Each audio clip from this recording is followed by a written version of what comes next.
അധ്യാത്മരാമായണം തുടരുന്നു. ഇന്ന് അയോധ്യാകാണ്ഡത്തിൽ ഭരത രാഘവ സംവാദം, അത്രി ആശ്രമ പ്രവേശം, പിന്നെ ആരണ്യകാണ്ഡത്തിൽ മഹാരണ്യപ്രവേശം, വിരാധവധം, ശരഭംഗ മന്ദിരപ്രവേശം, മുനിമണ്ഡല സമാഗമം, സുതീഷ്ണാശ്രമ പ്രവേശം എന്നീ പംക്തികളാണ് ചൊല്ലാൻ പോകുന്നത്.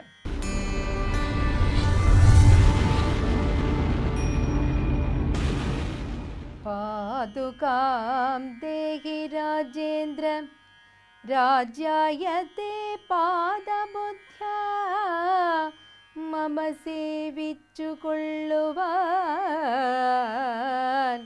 യാവത്തവാഗമനം ദേവദേവ മേ താവദേവ നാരദം ഭജിച്ചിടുവാൻ.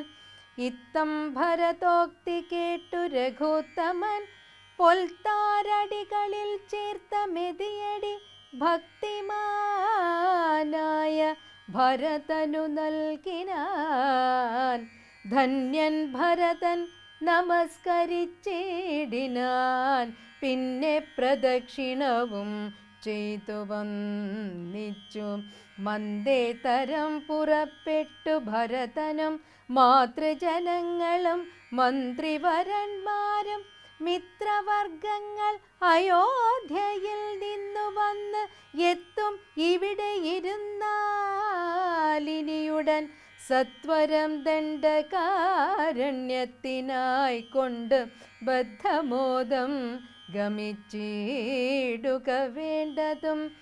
ഇത്തം വിചാര്യ ധരിത്രീ സുതയും അത്യുത്തമനായ സൗമിത്രിയുമായി തഥാ തത്യാജ ചിത്രകൂടാചല രാഘവൻ സത്യസന്ധൻ നടകൊണ്ടാൻ വനാന്തരേ. അത്രി തന്നാശ്രമം പുക്കു മുനീന്ദ്രനെ ഭക്ത്യാ നമസ്കരിച്ചു രഘുനാഥനും. ദേവനുമാദേവിയോടരുളി ചെയ്തു ഇതേവമെന്നാൽ കിളിപ്പൈതല്ല കാലമേ. ഇതി അധ്യാത്മരാമായണേ ഉമാമഹേശ്വര സംവാദേ അയോധ്യാകാണ്ഡം സമാപ്തം. ശ്രീരാമസീതാ സുമിത്രാത്മജന്മാരുമധ ഘോരമായുള്ള മഹാകാനനമകം പുക്കാർ. അന്നേരമാശു കാണായി വന്നിതു വരുന്നതത്യുന്നതമായ മഹാസത്വമത്യുഗ്രാരവം. ക്രുധന നിശാചരൻ രാഘവനോടു ചൊന്നാൻ, ശക്തനാം വിരാധനെന്നെ നീ കേട്ടിട്ടില്ലേ? ബദ്ധരോഷത്തോടവൻ പിന്നെയും അടുത്തപ്പോൾ ഉത്തമാംഗവും മുറിച്ചിടിനാനേതു രാമൻ. അന്നേരം വിരാധൻ തന്നുള്ളിൽ നിന്നുണ്ടായൊരു ധന്യരൂപനെ കാണായി വന്നിതാകാശമാർഗെ വന്ദിച്ചു ദണ്ഡ നമസ്കാരവും ചെയ്ത് ചിത്താനന്ദം പൂണ്ടവൻ പിന്നെ സ്തുതിച്ചു തുടങ്ങിനാൻ. രാമലക്ഷ്മണന്മാരും ജാനകി താനും പിന്നെ ശ്രീമയമായ ശരഭംഗമന്ദിരം പുക്കാർ. യോഗീന്ദ്രനായ ശരഭംഗനാം തപോധനൻ യോഗേശനായ രാമൻ തൻ പദം വണങ്ങിനാൻ. കണ്ടിരിക്കവേ ദേഹവും ദഹിപ്പിച്ചു ലോകേശപദം പ്രാപിച്ചിടിനാൻ. തപോധനൻ ആകാശമാർഗെ വിമാനങ്ങളും നിറഞ്ഞുതേ.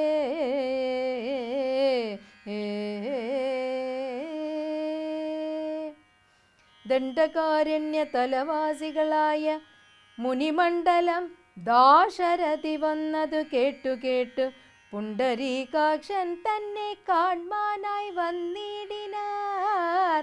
രാമലക്ഷ്മണന്മാരും ജാനകി ദേവി താനും മാമുനിമാരെ വീണു നമസ്കാരവും ചെയ്താർ.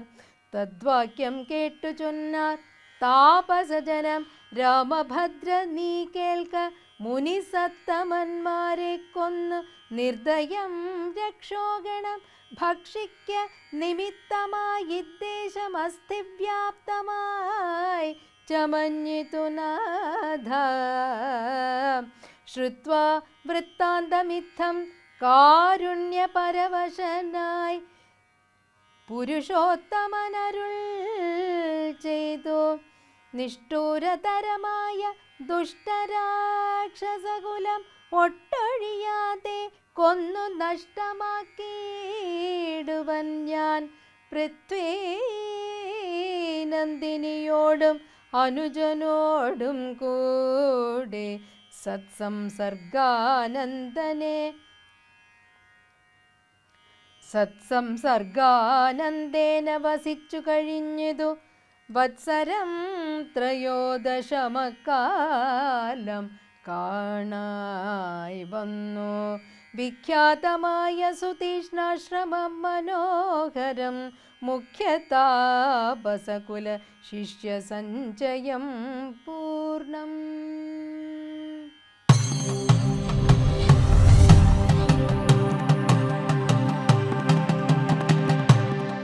പ്രിയ സജ്ജനങ്ങൾക്ക് ഏവർക്കും രാമായണ മാസാചരണത്തിലേക്ക് സ്വാഗതം. ശ്രീരാമചന്ദ്രൻ വിജയിക്കട്ടെ. രാമ, ലക്ഷ്മണ, ഭരത, ശത്രുഘ്നന്മാർ അയോധ്യയിൽ വളർന്നു. അവർ കൗമാരപ്രായത്തിലേക്ക് എത്തിയപ്പോൾ ഒരു ദിവസം അവിടത്തേക്ക് അവരെ തേടി ഒരു മഹാമുനി വന്നു, വിശ്വാമിത്രൻ. വിശ്വാമിത്രൻ്റെ കഥ പ്രിയ സജ്ജനങ്ങൾക്ക് ഏവർക്കും വേണ്ടി ഞാൻ പങ്കുവയ്ക്കുകയാണ്. വിശ്വാമിത്ര മഹർഷി ആയിരുന്നില്ല, രാജാവായിരുന്നു.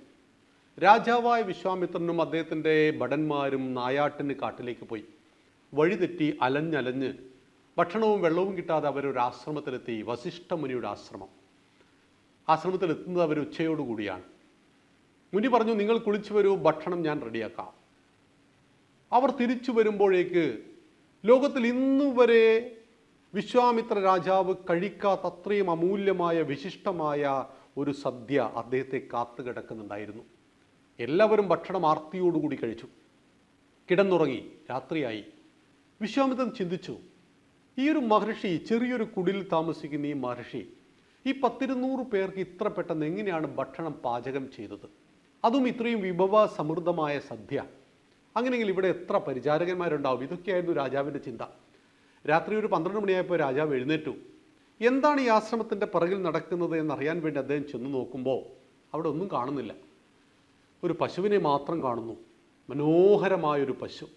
ഈ സമയത്ത് എന്താണ് രാജാവേ, ഉറക്കമില്ലേ എന്ന് മുനിയുടെ ഒരു ചോദ്യം. അപ്പം മുനിയോട് രാജാവ് ചോദിച്ചു, മുനി, അങ്ങനെയാണ് ഇത്രയും പേർക്ക് ഇത്ര പെട്ടെന്ന് ഭക്ഷണം ഉണ്ടാക്കിയത്? അപ്പോൾ പറഞ്ഞു, ഇതാണ് കാമധേനു, എനിക്ക് ദേവേന്ദ്രൻ നൽകിയ സമ്മാനമാണ്. കാമധേനുവിനോട് എന്തു ചോദിച്ചാലും ഉടനടി തരും. അപ്പോൾ വിശ്വാമിത്രൻ്റെ ഉള്ളിലൊരു ചിന്തയുണ്ടായി, ഈ കാട്ടിനിടയിൽ താമസിക്കുന്ന മെലിഞ്ഞുണങ്ങിയ ഈ മനുഷ്യൻ എന്തിനാണ് ഇത്ര നല്ലൊരു പശു? അതുകൊണ്ട് ഇത് എൻ്റെ രാജ്യത്തിലേക്ക് കൊണ്ടുപോകണം. അപ്പോൾ ഈ പശുവിനെ എനിക്ക് തരൂ എന്ന് പറഞ്ഞു. രാജാവ് പറഞ്ഞു, ഈ പശുവിനെ എനിക്ക് വേണം, ഞാൻ എൻ്റെ നാട്ടിൽ ഈ പശുവിനോട് ചോദിച്ചിട്ട് അരിയും ഗോതമ്പും ഒക്കെ ഞാൻ എടുത്തോളാം. വിശ്വാമിത്രൻ പറഞ്ഞു, ക്ഷമിക്കണം. വസിഷ്ഠമുനി പറഞ്ഞു, എനിക്ക് സമ്മാനമായി ലഭിച്ചതാണ്, ഇത് തരാൻ കഴിയില്ല. അങ്ങനെ തർക്കമായി. ഭടന്മാരെ വിളിച്ചുണർത്തിയിട്ട് വിശ്വാമിത്രൻ പറഞ്ഞു, ഈ കിളവനെ തോൽപ്പിച്ചിട്ട് പെട്ടെന്ന് തന്നെ ഈ ഗോവിനെ നമ്മുടെ കൊട്ടാരത്തിലേക്ക് കൊണ്ടുപോകൂ എന്ന് പറഞ്ഞു. ഈ സമയത്ത് കാമധേനു എന്ന് വസിഷ്ഠമുനി വിളിച്ചതും കാമധേനുവിൻ്റെ രോമകൂപങ്ങളിൽ നിന്ന് ആയിരക്കണക്കിന് സൈനികന്മാർ ചാടിയിറങ്ങുകയും രാജാവിൻ്റെ മുഴുവൻ ഭടന്മാരെയും തോൽപ്പിക്കുകയും രാജാവിനടക്കം മുറിവ് സംഭവിക്കുകയും ചെയ്തു. എല്ലാവരും ഓടിയൊളിച്ചു. രാജാവിനൊരു കാര്യം മനസ്സിലായി, ക്ഷാത്രവീരത്തേക്കാൾ ബ്രഹ്മ തേജസ്സിനാണ് പ്രാധാന്യം. അദ്ദേഹം തപസ് ചെയ്തു, ദീർഘകാലം തപസ് ചെയ്തു. അങ്ങനെ വിശ്വാമിത്രൻ രാജാവ് വിശ്വാമിത്ര മുനിയായി തീർന്നു. അപ്പം അദ്ദേഹം ഒരുപാട് കഴിവുകളുള്ള ആളാണ്. അദ്ദേഹം രാമനെ തേടി വന്നതാണ് അയോധ്യയിലേക്ക്. ദശരഥ മഹാരാജാവ് യഥാവിധി സ്വീകരിച്ചു. ഞാൻ എന്താണ് അങ്ങേക്ക് ചെയ്തു തരേണ്ടതെന്ന് ചോദിച്ചു. എനിക്ക് വേണ്ടത്, ഞങ്ങൾ യാഗം നടത്തുമ്പോൾ താടകയും സുബാഹുവും മാരീചനെ പോലെയുള്ള അസുരന്മാർ വന്നിട്ട് ഞങ്ങളുടെ യാഗം മുടക്കുന്നു. യാഗശാലയിലേക്ക് മനുഷ്യൻ്റെ കുടല് വലിച്ചെറിയുന്നു, മാംസം വലിച്ചെറിയുന്നു. നല്ല കാര്യങ്ങളെ മുടക്കുവാൻ ലോകത്തിൽ എന്നും എക്കാലത്തും ദുഷ്ടശക്തികൾ എല്ലാ കാലത്തുമുണ്ട്. ഈ ഭാരതത്തെ ഇല്ലായ്മ ചെയ്യുവാൻ ഭാരതത്തിൻ്റെ ഉള്ളിൽ നിന്നും പുറത്തുനിന്നും ഏതെല്ലാം ശക്തികൾ പ്രവർത്തിക്കുന്നു. ലോക സമസ്ത സുഖിനോ ഭവന്തു എന്ന് പ്രാർത്ഥിക്കുന്ന, വസുദൈവ കുടുംബകം എന്ന് പ്രാർത്ഥിക്കുന്ന, ഒരു ഉറുമ്പിന് പോലും ഒരു പീഡ നൽകാത്ത ഈ ഭാരതത്തെ തകർക്കുവാൻ ചൈനയും പാകിസ്ഥാനും അഫ്ഗാനിസ്ഥാനും ബംഗ്ലാദേശ് അടക്കമുള്ള രാജ്യങ്ങൾ എന്തുകൊണ്ട് പരിശ്രമിക്കുന്നു എന്ന് ചോദിച്ചാൽ, എപ്പോഴെപ്പോഴെല്ലാം ധർമ്മത്തിന് വേണ്ടി ആളുകൾ നിലകൊള്ളുന്നുവോ അധർമ്മത്തിനൊപ്പവും ആളുകൾ ഉണ്ടാകും എന്നത് ഒരു യാഥാർത്ഥ്യമാണെന്നറിയണം. അതുകൊണ്ട് തന്നെ ധർമ്മത്തിനെ സംരക്ഷിക്കുവാൻ വേണ്ടി യജ്ഞം യാഗം നടത്തുന്ന മഹാമുനിമാരുടെ യാഗം മുടക്കുന്ന താടകയും പൂതനയും ശൂർപ്പണകയും മാരീചനും സുബാഹുമെല്ലാം എല്ലാ കാലത്തുമുണ്ട്. അതിന്ന് പേരുകൾ മാത്രമേ വ്യത്യസ്തമാകുന്നുള്ളൂ. രൂപം മനുഷ്യൻ്റേതായിരിക്കും, പക്ഷേ കർമ്മം ഈ പറയുന്ന താടകയുടെ കർമ്മമായിരിക്കും എന്ന് മാത്രം. അപ്പോൾ പറഞ്ഞു, ഞാനും എൻ്റെ സൈന്യവും വരാം. ഈ സമയത്ത് വിശ്വാമിത്രൻ പറയുകയാണ്, എനിക്ക് അങ്ങും വേണ്ട, അങ്ങയുടെ സൈന്യവും വേണ്ട. എനിക്ക് വേണ്ടത് രാമനെയാണ്. എനിക്ക് രാമനിൽ അചഞ്ചലമായ വിശ്വാസമുണ്ട്. രാമൻ ഈ പ്രശ്നം പരിഹരിക്കുവാൻ കഴിയും. രാമൻ വന്നാൽ എൻ്റെ യജ്ഞം നടക്കും. അതുകൊണ്ട് രാമൻ എൻ്റെ കൂടെ അയക്കൂ എന്ന് പറഞ്ഞു. രാമൻ കൗമാരപ്രായത്തിലാണ്. എൻ്റെ മകന് 15 വയസ്സേ ആയിട്ടുള്ളൂ. രാജാവ് വിലപിക്കാൻ തുടങ്ങി. ഈ സമയത്ത് വസിഷ്ഠമുനി പറഞ്ഞു, ഈ മഹാമുനിയെ പണക്കരുത്, മഹാമുനിയുടെ ശാപം വാങ്ങി വെക്കരുത്. അതുകൊണ്ടൊരു കാര്യം ചെയ്യൂ, വിട്ടോളൂ, കൂടെ വിട്ടോളൂ എന്ന് പറഞ്ഞു. അങ്ങനെ രാമൻ ആയുധധാരിയായി വിശ്വാമിത്ര മഹർഷിക്കൊപ്പം കാട്ടിലേക്ക് പോകുമ്പോൾ സ്വാഭാവികമാണ്, രാമൻ എവിടെയുണ്ടോ അവിടെ ലക്ഷ്മണനുണ്ട്. രാമൻ എവിടെ പോകുന്നുവോ അവിടത്തേക്ക് ലക്ഷ്മണനും പോകും. രണ്ടുപേരും കാട്ടിലേക്ക് പോകുന്നു. കാട്ടിലെത്തിയപ്പോൾ യാഗം തുടങ്ങി. അവിടെ സുബാഹുവും മാരീചനും വന്നു. സുബാഹുവിനെ കൊന്നു. മാരീചൻ്റെ പിറകിൽ ഒരു അമ്പ് തറച്ചു. മാരീചൻ ഓടി രക്ഷപ്പെട്ടു. കിട്ടേണ്ടത് കിട്ടിയപ്പോൾ തോന്നേണ്ടത് തോന്നി എന്ന് പറയുന്നൊരു പ്രയോഗമുണ്ട്. അതോടുകൂടി മാരീചൻ ഏറ്റവും നല്ല ഒരാളായി തീരുകയാണ്. മാരീചനാണ് ലോകപ്രശസ്തമായ വാക്ക് രാമനെക്കുറിച്ച് പറയുന്നത്, രാമോ വിഗ്രഹവാൻ ധർമ്മ. രാമൻ്റെ കയ്യിൽ നിന്ന് മാരകമായ മുറിവ് സംഭവിച്ച് രാമനെ കൊല്ലുവാനുള്ള പരിശ്രമത്തിനിടയിൽ തോറ്റോടിപ്പോയ ഒരാൾ അവസാനം രാമൻ്റെ കൈകൊണ്ട് തന്നെ മരിക്കുന്ന മാരീചനാണ് രാമനെ വിശേഷിപ്പിക്കുന്നത് രാമോ വിഗ്രഹവാൻ ധർമ്മ. ധർമ്മം എന്താൽ അത് രാമനാണെന്ന്, ധർമ്മത്തിൻ്റെ പ്രതീകമാണ് ഈ രാമനെന്ന് രാമൻ്റെ ശത്രു പറയുന്നുവെങ്കിൽ രാമൻ്റെ മഹത്വം എത്രയുണ്ട്. നമ്മുടെ മിത്രങ്ങളെക്കുറിച്ച് നമ്മൾ സ്വാഭാവികമാണ് ഇങ്ങനെയൊക്കെ പറയും. പക്ഷെ നമ്മുടെ ശത്രുവിനെക്കുറിച്ച്, അവൻ്റെ മഹത്വത്തെക്കുറിച്ച് നമ്മൾ വർണ്ണിക്കാറുണ്ടോ? ഇവിടെയാണ് മാരീചൻ്റെ വർണ്ണന എന്നുകൂടി അറിയണം. അപ്പോൾ സുബാഹുവിനെ കൊന്നു. ഒടുവിൽ താടക ഘോരരൂപിണി ഭയങ്കരി വന്നു. ശ്രീരാമൻ അമ്പെയ്തു, നെഞ്ചിൽ തറച്ചു. വൻമല ചിറകറ്റ് വീഴുന്നത് പോലെ താടക മണ്ണിൽ പതിച്ച് താടക മരിച്ചു പോകുന്നു. യജ്ഞവും യാഗവും സുഖകരമായി നടക്കുന്നു. യജ്ഞത്തെ യാഗത്തെ പൂർത്തീകരിക്കുവാൻ രാജകുമാരൻ ആയുധവുമായിട്ട് വന്നു. വിശ്വാമിത്രൻ വേണമെങ്കിൽ ഇതൊക്കെ ചെയ്യാം, പക്ഷെ അവനവൻ്റെ ഡ്യൂട്ടിയാണ് അവനവൻ ചെയ്യേണ്ടത്. വിശ്വാമിത്രൻ രാജഗുരുവാണ്, ബ്രാഹ്മണനാണ്. ബ്രാഹ്മണൻ സമാജത്തെ ലീഡ് ചെയ്യേണ്ടവരാണ്, ബുദ്ധിശാലികളാണ്. ആയുധമെടുത്ത് പോരാടി ധർമ്മത്തെ സംരക്ഷിക്കേണ്ടത് ആരാണ്? ക്ഷത്രിയനാണ്. ആ പണിയെടുക്കേണ്ടത് ഗുരുനാഥനല്ല, അത് രാജാവിൻ്റെയും രാജകുമാരൻ്റെയും ജോലിയാണ്. അധർമ്മികളിൽ നിന്ന് ധർമ്മത്തെ സംരക്ഷിച്ച് സജ്ജനങ്ങളെ സംരക്ഷിക്കുവാൻ ആക്ഷൻ എടുക്കേണ്ടത് രാജകുമാരനും രാജാവും സൈന്യവുമാണ് എന്ന് നമ്മെ പഠിപ്പിക്കുന്ന ഏറ്റവും പ്രധാനപ്പെട്ട ഒരു പാഠം കൂടിയാണിത്. അങ്ങനെ രാമന് തൻ്റെ പൂർവികരുടെ ചരിത്രം പറഞ്ഞു കൊടുക്കുകയാണ് വിശ്വാമിത്രൻ. രാമ, നീ അറിയുമോ നിന്റെ വംശം ഏതാണ്? നിന്റെ വംശം രഘുവംശമാണ്, നിന്റെ വംശം സൂര്യവംശമാണ്, നിന്റെ വംശം ഇക്ഷ്വാകു വംശമാണ്. അങ്ങനെ തൻ്റെ പരമ്പര 10-30 തലമുറ പിറകിലേക്കുള്ള തൻ്റെ പരമ്പരയുടെ ചരിത്രം പറഞ്ഞു കൊടുക്കുന്നു. നിൻ്റെ അച്ഛൻ ദശരഥൻ്റെ അച്ഛൻ അജമഹാരാജാവ്, അങ്ങനെ പിറകിലേക്ക് ഹരിശ്ചന്ദ്രൻ്റെയും ത്രിശങ്കുവിൻ്റെയും ഭഗീരഥൻ്റെയും ഈ കഥകൾ ഓരോന്നും പറഞ്ഞുകൊടുത്ത് ആത്മാഭിമാനത്തെ വളർന്നു. പ്രിയമുള്ളവരെ, നമ്മളെല്ലാവരും നമ്മുടെ പൂർവികരെക്കുറിച്ച് പഠിച്ചിരിക്കണം. എൻ്റെ അച്ഛനെക്കുറിച്ചും അമ്മയെക്കുറിച്ചും അവരുടെ ജീവിത സാഹചര്യങ്ങളെക്കുറിച്ചും ഒപ്പം മുത്തച്ഛനെക്കുറിച്ചും മുത്തശ്ശിയെക്കുറിച്ചും നമ്മുടെ എല്ലാം വീട്ടിലൊരു ഫാമിലി ട്രീ ഉണ്ടായിരിക്കണം. കാരണം എനിക്ക് ഞാനായിട്ട് ഇങ്ങനെ ജീവിക്കുവാൻ കഴിയണമെങ്കിൽ എനിക്ക് വേണ്ടി എൻ്റെ മുത്തശ്ശനും മുത്തശ്ശിയും ചെയ്ത സംഭാവന എന്ത്? ഇതാണ് നമ്മുടെ പഞ്ചമഹായജ്ഞങ്ങളിൽ. ഒന്നാമത്തേത് ബ്രഹ്മയജ്ഞം, പഠിപ്പിക്കുക. രണ്ടാമത്തേത് ദേവയജ്ഞം, ദൈവീക കാര്യങ്ങൾ ഇടപെടുക. മൂന്നാമത്തേത് പിതൃയജ്ഞമാണ്, ജീവിച്ചിരിക്കുന്ന മാതാപിതാക്കളെ കണ്ണിലെ കൃഷ്ണമണി പോലെ സംരക്ഷിക്കുകയും മരിച്ചാലുള്ള ബലികർമ്മവും. നാലാമത്തേത് നരയജ്ഞം, മനുഷ്യനെ സേവിക്കുക. അഞ്ചാമത്തേത് ബോധയജ്ഞം, സർവ്വജീവജാലങ്ങളെയും സേവിക്കുക. പഞ്ചമഹായജ്ഞങ്ങൾ ഇതെല്ലാം രാമൻ നമ്മെ പഠിപ്പിക്കുന്ന പാഠമാണ്. യാഗത്തെ സംരക്ഷിച്ച രാമന് തൻ്റെ പൂർവികരെക്കുറിച്ചുള്ള കഥകൾ പറഞ്ഞു കൊടുക്കുകയാണ് വിശ്വാമിത്രൻ. ആ കഥയിലേക്ക് നമുക്ക് നാളെ വരാം. നന്ദി, നമസ്കാരം. ശ്രീരാമചന്ദ്രൻ വിജയിക്കട്ടെ.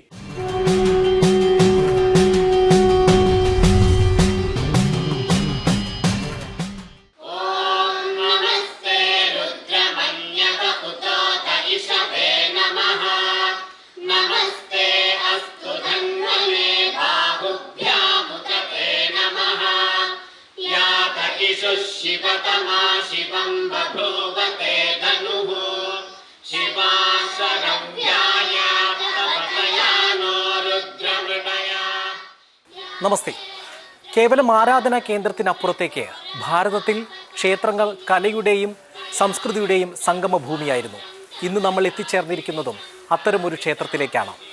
ഭാരതീയ ക്ഷേത്രസത്വത്തിൻ്റെ തനിപ്പകർപ്പ് തിരുനക്കര തൃക്കൈക്കാട്ട് സ്വാമിയാർ മഠം ശ്രീരാമ ഹനുമത് ദേവസ്ഥാനം.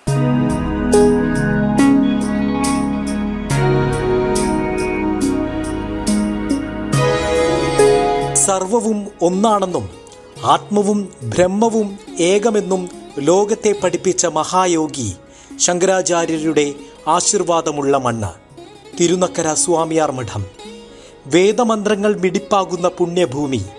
അവിടെ ഒറ്റ ശ്രീകോവിലിൽ വിരാജിക്കുന്നു ശ്രീരാമസമേതനായ ശ്രീ ആഞ്ജനേയൻ. തൃക്കൈക്കാട്ട് സ്വാമിയാർ മഠം ശ്രീരാമ ഹനുമത് ദേവസ്ഥാനം. ശങ്കരാചാര്യ ശിഷ്യൻ തോടകാചാര്യ പരമ്പര ആധിപത്യം വഹിച്ചിരുന്ന ഇടയിൽ മഠം കാലാന്തരത്തിൽ തൃശ്ശൂരിൽ നിന്നും താനൂരിലുള്ള തൃക്കഴിക്കാട്ടേക്ക് മാറി. തൃക്കൈക്കാട്ടുമഠത്തിലെ ദിവ്യനായ സ്വാമിയാർ തിരുനക്കരയിലെത്തുകയും താപസയോഗ്യമായ ഈ ഭൂമിയിൽ മഠം സ്ഥാപിക്കുകയും ചെയ്തു. സ്വാമിയാർമാരുടെ മഠത്തിലെ പൂജയ്ക്ക് വേണ്ടി വീരാസനത്തിൽ ഉപവിഷ്ടനായ ശ്രീരാമ ബിംബവും ഹനുമാൻ സ്വാമിയുമാണ് ഉള്ളത്. ആ ടിപ്പുവിൻ്റെ പടയോട്ടക്കാലത്താണ് അവിടുത്തെ വിഗ്രഹമാണ് ഇങ്ങോട്ട് കൊണ്ടുവന്നിരിക്കുന്നത്. ഏകദേശം 1000-800 വർഷത്തെ പഴക്കമുണ്ട്. ഇത് തപോഭൂമിയാണ്, വേദഭൂമിയാണ്. ഇവിടെ വേദത്തിനാണ് ഏറ്റവും കൂടുതൽ പ്രാധാന്യം കൊടുത്തിരിക്കുന്നത്. ഏകദേശം 40-42 സന്യാസിമാർ ഇതിനോടകം ഇവിടെ വന്നിട്ടുണ്ട്. താനൂരിലെ അക്രമികളിൽ നിന്ന് രക്ഷ നേടി സ്വാമിയാർമാർ ശ്രീരാമ പ്രതിഷ്ഠാബിംബവുമായി പലായനം ചെയ്യവേ ഭാരതപ്പുഴയിൽ ജീവത്യാഗം ചെയ്യാനൊരുങ്ങി. പക്ഷേ കുത്തിയൊഴുകിയിരുന്ന പുഴ പൊടുന്നനെ ജലനിരപ്പ് താഴ്ന്ന് മുട്ടറ്റം വരെ മാത്രമായി. ഈ അദ്ഭുത പ്രതിഭാസം സേതുബന്ധനത്തെ ഓർമ്മിപ്പിക്കുകയും സ്വാമിയാരുടെ ദിവ്യദൃഷ്ടിയിൽ ഹനുമത് സാന്നിധ്യം തെളിയുകയും ചെയ്തു. അങ്ങനെയാണ് ശ്രീരാമ സവിധത്തിൽ പരമഭക്തൻ ആഞ്ജനേയനും കുടിയിരുന്നത്. കാലങ്ങൾക്ക് ശേഷം ക്ഷേത്രം സാധാരണക്കാർക്കും തുറന്നുകൊടുത്തു. ഈ ഹനുമാൻ സ്വാമി എന്ന് പറയുമ്പോൾ ഭയങ്കര ഒരു ഇതാണ്. എനിക്ക് ഭയങ്കര ഞങ്ങളുടെ അയ്മനത്തെ അമ്പലത്തോട് ഭയങ്കര വിശ്വാസമുള്ളതാണ്. അപ്പോൾ അതുപോലെ തന്നെ അത് തന്നെയാണല്ലോ ഇവിടെ. ആ ഒരു ഇതാണ് മനസ്സിനകത്ത് വന്നൊരു ഒത്തിരി കാര്യങ്ങൾ ഭഗവാനോട് പ്രാർത്ഥിച്ചു, കുഞ്ഞുങ്ങളും കൊച്ചുമക്കളും ഒക്കെ. ഋഷി പാരമ്പര്യം തുടരുന്ന ഈ തപോഭൂമിയിൽ വന്നെത്തുന്ന ഭക്തർക്ക് ദർശനം കൊണ്ട് മനം നിറയും. ഭക്ത ഹനുമാൻ സമേതനായ ശ്രീരാമന് മുന്നിൽ പ്രാർത്ഥനാനിരതം ഭക്തർ നെയ്വിളക്കുകൾ തെളിയിക്കുന്നു. വടമാലയും വെറ്റിലമാലയും നേരുന്നു. ഭഗവാന്റെ അനുഗ്രഹം വരുന്നവർക്ക് ഏത് അഭീഷ്ടവും ഭഗവാൻ സാധിച്ചു കൊടുക്കുന്നുണ്ട്.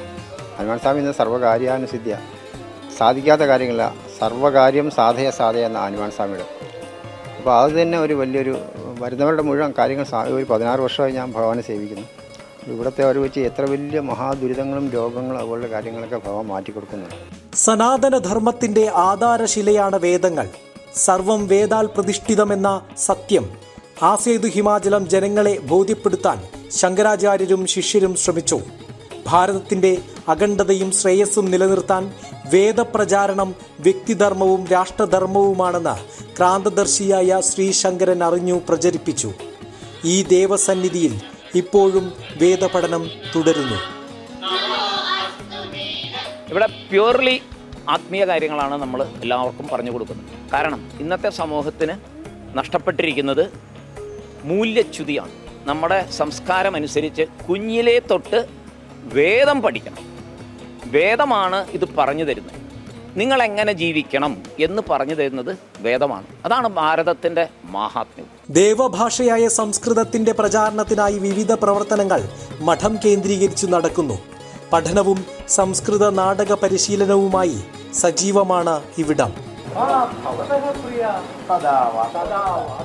അതിന് 400ഓളം കുട്ടികളെന്ന് വെച്ചാൽ പ്രായമായവരാണ് അധികവും, തീരെ കുട്ടികളല്ല. അവരിവിടെ അനുസ്യൂതമായി സംസ്കൃത ഭാഷ അക്ഷരമാല മുതൽ കാവ്യങ്ങൾ, നാടകങ്ങൾ, ശാസ്ത്രങ്ങൾ വരെ, വ്യാകരണം, വേദാന്തം, തർക്കം, മീമാംസ, ഇതെല്ലാം ഇവിടെ ഞങ്ങൾ 6-7 അധ്യാപകരുണ്ട് ഇത് പഠിപ്പിക്കാൻ. ഇവിടെ പഠിക്കുന്ന ആൾക്കാർ തന്നെ തിരുവാതിരകളി സംഘമുണ്ട്, അക്ഷരശ്ലോക സമിതിയുണ്ട്, നാരായണീയം അക്ഷരശ്ലോകമുണ്ട്, നാരായണീയം തിരുവാതിരയുണ്ട്. അതെല്ലാം ഇവിടെ തന്നെ അഫ്രം ചെയ്തിട്ട് നടക്കുന്നുണ്ട്. ക്ഷേത്രാചാരണങ്ങൾക്കപ്പുറം കലാപരിശീലനത്തിന്റെ കൂടി കേന്ദ്രമാണ് ഇവിടം. ഭജനഗീതങ്ങൾ അന്തരീക്ഷത്തെ ഭക്തിലഹരിയിലാക്കുന്നു.